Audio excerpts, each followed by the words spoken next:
તો પાટણ જિલ્લાના સાંતલપુર તાલુકા વિસ્તારમાં સોના જેવા મોંઘા મૂલા જીરાના પાકનું ખૂબ જ મોટા પ્રમાણમાં વાવેતર થાય છે।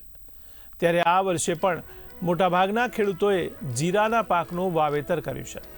જો કે સાંતલપુર તાલુકાના ડાલરી ગામના ખેડૂતો પર કુદરતી નહીં પરંતુ કૃત્રિમ આફત આવતા હવે રોવાનો વારો આવ્યો છે। ત્યારે ડાલરી ગામના ખેડૂતોએ રાધનપુરથી એગ્રોની દુકાનેથી જંતુનાશક દવા જેવી જીરાના પાક પર લગાવી હતી। જો કે આ દવા લગાવતા જ 4-5 દિવસની અંદર જ જીરાનો પાક બળીને ખાક થઈ ગયો છે।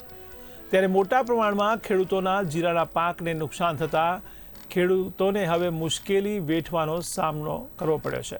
ત્યારે આ અંગે ખેડૂતો દ્વારા સાંતલપુર પોલીસ મથકે રજૂઆત કરવામાં આવી હતી।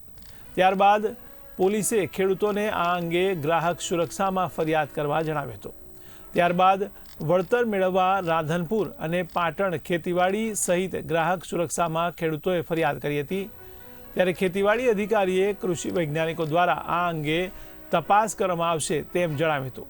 ત્યારે હાલ ખેડૂતોએ પોતાને થયેલ નુકસાનનું વળતર ચૂકવવામાં આવે તેવી માંગ કરી છે।